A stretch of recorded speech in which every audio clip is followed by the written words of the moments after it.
न्यायपालिका में पारदर्शिता और जवाबदेही बढ़ाने के लिए एक महत्वपूर्ण कदम उठाया गया है। हाल ही में विजयवाड़ा में आयोजित राष्ट्रीय कार्यकारिणी की बैठक में एक प्रस्ताव पारित किया गया है, जिसमें न्याय अधिकारियों की संपत्तियों का ब्यौरा वेबसाइट पर रखने का निर्णय लिया गया है। इस प्रस्ताव के माध्यम से न्यायपालिका में भ्रष्टाचार को रोकने और पारदर्शिता बढ़ाने का प्रयास किया जा रहा है।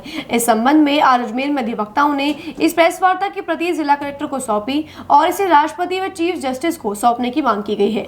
न्याय अधिकारियों की संपत्तियों का ब्यौरा सार्वजनिक होने से लोगों को उनकी संपत्तियों के बारे में जानकारी मिल सकेगी और भ्रष्टाचार के मामलों में जांच करने में मदद मिलेगी।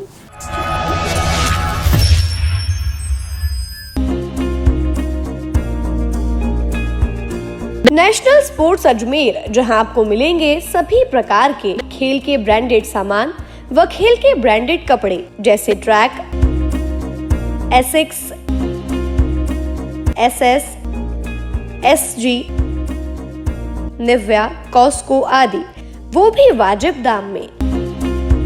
नेशनल स्पोर्ट्स में हम ग्राहक सेवा के उच्चतम स्तर और उच्चतम उत्पाद की पेशकश करने के लिए प्रतिबद्ध हैं। विशेष आकर्षण स्विमिंग कॉस्ट्यूम्स पर खास ऑफर, एक बार अवश्य पधारें। आपकी संतुष्टि हमारा अंतिम लक्ष्य है। तो चले आए नेशनल स्पोर्ट्स, पता ब्यावर रोड, मार्टिनल ब्रिज के पास, अजमेर। दिनांक 13/4/2025 को विजयवाड़ा आंध्र प्रदेश में अखिल भारतीय अधिवक्ता परिषद की राष्ट्रीय कार्यकारिणी की बैठक हुई, जिसमें एक प्रस्ताव पारित किया गया है। और वह प्रस्ताव अधिवक्ता परिषद ने जो हाल ही में सर्वोच्च न्यायालय के द्वारा जो निर्णय और जिस तरह से कार्रवाइयाँ हुई है, उसको गंभीरता से लेते हुए विभिन्न न्यायालयों में व अधिवक्ताओं से और पक्षकारों के फीडबैक लेकर के एक प्रस्ताव बनाया है, जिसे आज हमने माननीय कलेक्टर महोदय को दिया है कि वो प्रेसिडेंट ऑफ इंडिया और